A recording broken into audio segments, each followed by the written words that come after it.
सम्मानित साथियों, नमो बुद्धाय, जय भीम। आज के अंबेडकर संदेश में आपका हार्दिक स्वागत है। पूर्ण सम्मेलन की समिति उप समिति संख्या 7 की रिपोर्ट पर टिप्पणियां की जाती हैं जो रक्षा विभाग से संबंधित होती है।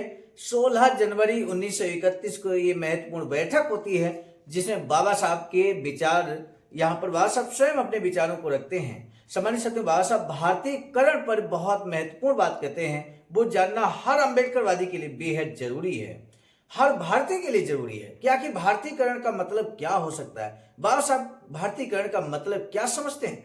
भर्ती और दक्षता की संगति होनी चाहिए, ये कथन किसका है? आज के अंबेडकर संदेश में जानिए। सम्मानित साथियों, आज का अंबेडकर संदेश बाबा साहब डॉक्टर अंबेडकर संपूर्ण वाङ्मय खंड 5 से हम लेकर उपस्थित हो चुके हैं, जिसका शीर्षक है डॉक्टर अंबेडकर गोलमेज सम्मेलन में। Buddha Bodhisattva Ambedkar international centre BBAIC Sarnath Varanasi के सौजन्य से अब आपकी सेवा में आज का अंबेडकर संदेश प्रस्तुत किया जा रहा है। बाबा डॉक्टर अंबेडकर कहते हैं, मैं इस रिपोर्ट के पैराग्राफ 4 के खंड 2 में निम्नांकित आशय के संशोधन का प्रस्ताव रखना चाहते हैं। आखिर कौन सा प्रस्ताव रखना चाहते हैं बाबा साहब, जानना जरूरी है। बाबा साहब लिखते हैं कि जो यह है कि भारतीय सेना में भर्ती को महामहिम की समस्त प्रजा के लिए, जिसमें दलित वर्ग शामिल हो, खोल दिया जाए, बशर्ते कि वे दक्षता तथा आवश्यक आर्ताएं रखते हों। मैं केवल यही नहीं चाहता कि इस बात को अधिलिखित किया जाए, मैं इसे एक मूल संशोधन के रूप में पेश कर रहा हूं ताकि इस पर सदन की राय जानी जा सके। मेरा संशोधन बहुत सीधा साधा है। इसका उद्देश्य महामहिम की प्रजा के विभिन्न वर्गों के सैनिक सेवा में प्रवेश से संबंधित सारे भेदभाव दूर करवाना है। इसमें संदेह नहीं कि मैं ये संशोधन मुख्य रूप से दलित वर्गों के विशिष्ट अधिकारों की रक्षा के लिए पेश कर रहा हूं, लेकिन ऐसा करते समय मैं समिति से किसी प्रकार के अनुग्रह की मांग नहीं कर रहा हूं। मैं तो उससे केवल ये अपेक्षा करता हूं कि वह उस सिद्धांत को व्यवहारिक रूप प्रदान करे जिसे भारत शासन अधिनियम में मान्यता प्रदान की गई है। उसमें कहा गया है कि महामहिम की प्रजा में किसी को उसकी जाति, धर्म या रंग के आधार पर लोक सेवा में प्रवेश से नहीं रोका जाएगा। इसलिए मैं नहीं समझता कि मैं कोई विशेष अनुग्रह की मांग कर रहा हूं। महोदय, मैं आपको यह भी बता दूं कि यह संशोधन सेवा संबंधी समिति द्वारा स्वीकृत नीति के अनुरूप है।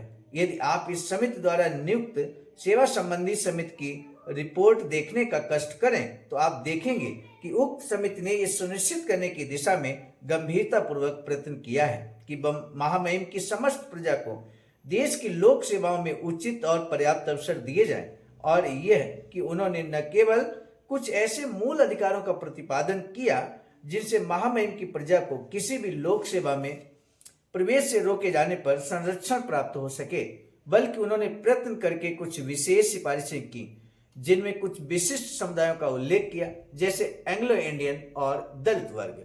महोदय, बस आगे कहते हैं कि महोदय, किंतु ये संशोधन केवल दलित वर्गों के हितों की रक्षा के लिए ही नहीं है। मैं ये भी निवेदन कर दूं कि यह सभी समुदायों और महामहिम की प्रजा के हित में है। महोदय, मेरा विचार है कि यदि भारत के किसी भी समुदाय को देश की किन्हीं सेवाओं पर एकाधिकार करने की अनुमति दे दी गई तो यह जनता के लिए भारी एक खतरा बन जाएगा। मैंने इसे जनता के लिए भारी खतरा इसलिए कहा है कि इससे उन विशेष समुदायों में जो अपेक्षाकृत सुविधाजनक स्थिति में है, न केवल श्रेष्ठता का भाव पैदा हो जाता है, बल्कि उन्हें कुछ विशिष्ट समुदायों द्वारा दिए गए संरक्षण पर निर्भर बनाकर आम जनता का कल्याण भी खतरे में पड़ जाता है। इसलिए मेरा निवेदन है कि जब हम भारत के लिए एक नए संविधान का निर्माण कर रहे हैं तो हमें ऐसी प्रणाली से इसका प्रारंभ करना चाहिए जो महामहिम के समुदाय के प्रत्येक सदस्य को देश की किसी भी लोक सेवा में उसकी योग्यता के अनुरूप भूमिका का निर्वहन करने की अनुमति दे सके। और महोदय, यदि अनुमति दें तो मैं कहूं कि मैं जो संशोधन प्रस्तुत कर रहा हूं वह उस सिद्धांत की ही तार्किक परिणति है जो पैराग्राफ में ही प्रतिपादित किया गया है। क्योंकि यदि आप खंड 4 के उपखंड 1 को देखें तो आप ये पाएंगे कि उपसमिति का विचार है कि भारत में नए राजनीतिक ढांचे की सरकार बन जाने के बाद भारत की रक्षा का सरोकार ब्रिटिश सरकार से न रहकर आधिकारिक भारत की जनता से हो जाता। महोदय, अब यदि इसका कोई अर्थ होता है तो वह यह है कि भारत की रक्षा का संबंध अधिकतर भारत के सभी लोगों से होना चाहिए। इसका संबंध भारत की जनता से होना चाहिए, न कि किसी समुदाय विशेष से। तब बाबा साहब आगे कहते हैं, इसलिए इस सदन से मेरा निवेदन है कि वे मेरे प्रस्तावित संशोधन को स्वीकार कर ले। सामान्य साथी, यहाँ पर बहुत ध्यान देना है। बाबा साहब इस बात को कह रहे हैं कि भारत की जनता के जो भी बाबा साहब प्रस्ताव रख रहे हैं कि भारतीय सेना में सभी समुदायों के लोगों को सम्मिलित किया जाना चाहिए, भर्ती किया जाना चाहिए। इसका तात्पर्य यह है कि सभी समुदायों को भर्ती नहीं किया जाता था। उस समय किसी विशेष खास समुदाय का एकाधिकार था और इस वजह से बाबा साहब यहाँ पर उसे भारी खतरा मानते हैं, देश के लिए, देश की जनता के लिए, महामहिम के लिए। तो उस खतरे से आगाह किया बाबा साहब ने यहाँ पर, और निश्चित तौर पर इस पे कौन कौन सहमत है आइए जान लेते हैं। डॉक्टर मुंजे कहते हैं कि डॉक्टर अंबेडकर के इस प्रस्ताव से कि भर्ती सभी वर्गों के लिए खोल दी जाए, मैं उनसे सर्वथा सहमत हूं। सभी वर्गों के लिए, चाहे एससी हो, एसटी हो, ओबीसी, जनरल, हर कैटेगरी के लिए, अल्पसंख्यक, सभी के लिए भर्ती खोलने की बात बाबा साहब कर रहे हैं। अक्सर लोग यहां पर कह देते हैं, अक्सर इस बात को कह देते कि बाबा साहब ने दलितों की लड़ाई को लड़ा है। ये सत्य बात है। बाबा साहब स्वयं आज के ही अम्बेडकर संदेश में स्वीकार किया है कि विशेष तौर पर हम दलित वर्गों के लिए ये प्रस्ताव रख रहे हैं। लेकिन इसका ये मतलब नहीं कि भारतीय सेना में भर्ती पर किसी एक समुदाय का एक अधिकार हो जाए। बाबा साहब इसके पक्ष में नहीं है। बाबा साहब स्पष्ट तौर पर कहते हैं कि सभी समुदायों का यहाँ प्रतिनिधित्व होना चाहिए। तो इसको लेकर कौन कौन सहमत है? तब यहाँ पर डॉक्टर मुंजे कहते हैं कि मैं सर्वथा सहमत हूं, बशर्ते कि दक्षता का स्तर बनाया रखा जाए। तब बाबा साहब यहाँ पर तुरंत कहते हैं कि यही तो मेरे संशोधन में है। मैं कहता हूं कि भर्ती और दक्षता में संगति होनी चाहिए, यानी कि भर्ती और दक्षता में संगति होनी चाहिए। माननीय तेज बहादुर सप्रू कहते हैं, मैं भी डॉक्टर अंबेडकर के साथ हूं। यानी कि बाबा साहब ने जो प्रस्ताव यहाँ रखा है, जो संशोधन के लिए रखा है, मेरे साथियों उससे सभी लोग सहमत हैं, जिसमें मुख्य तौर पे डॉक्टर मुंजे, माननीय तेज बहादुर सप्रू सहमत है। श्री बसु कहते हैं कि अध्यक्ष महोदय, मैं व्यवस्था का प्रश्न उठाना चाहता हूँ। इस संशोधन में सेवा संबंधी समिति के विभाग के एक भाग की अतिव्याप्ति है, जिसके खंड 5.4 में किसी भी समिति की सदस्यता के बारे में कहा गया है कि किसी लोक सेवा में जाति, धर्म या वंश के आधार पर पदोन्नति अथवा अधिक्रमण नहीं होगा। डॉक्टर अंबेडकर कहते हैं, हमने अपने प्रस्ताव में सेना को शामिल नहीं किया था। श्री थॉमस कहते हैं, अध्यक्ष महोदय, मैं समझता हूं किसी संशोधन की आवश्यकता नहीं है। वह पैराग्राफ जानबूझकर समाविष्ट किया गया था।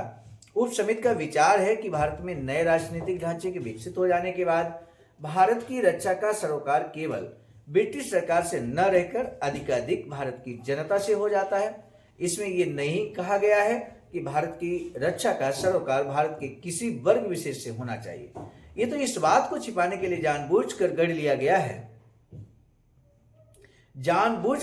गया है, और इस पर भारतीयकरण शब्द लागू होता है। भारतीयकरण शब्द सुनते ही बाबा साहब यहाँ पर अपनी बात को रखते हैं। ध्यान दीजिए मेरे साथियों, भारतीयकरण का मतलब क्या है? एक सामान्य अर्थ आपने भी लगाया होगा कि जिस व्यवस्था में भारतीय लोग शामिल हो उसे भारतीयकरण आप कह सकते हैं कि वह भारतीय लोग हैं। लेकिन भारत के अंदर इतनी विषमताएं हैं कि यहाँ ऊंच नीच का भेदभाव किया जाता है, किसी वर्ग को सुविधाओं से वंचित किया जाता है। तो ऐसे में किसी एक खास वर्ग को अगर हम किसी व्यवस्था में शामिल कर देंगे, भारतीयकरण तो उसको भी कहेंगे। यानी कि किसी एक समुदाय को, किसी एक वर्ग को किसी व्यवस्था में आप शामिल कर लें, बाद बाकी को वंचित कर दें, लेकिन जो शामिल हुआ है वो है तो भारतीय ही, जिसे वंचित किया वो भी भारतीय है। तो इसलिए भारतीयकरण का मतलब यहां कोई गलत अर्थ न निकाले, इसलिए तुरंत बाबा साहब अपनी बात को रखते हैं और कहते हैं, जी हाँ, लेकिन मेरा कहने का तात्पर्य यह है कि भारतीयकरण तो उस स्थिति में भी हो सकता है जबकि सभी समुदायों को लोक सेवा में प्रवेश का कोई अवसर ही ना हो, सभी समुदायों को अवसर लोक सेवा में ना मिले, उसे भी भारतीयकरण कह सकते हैं।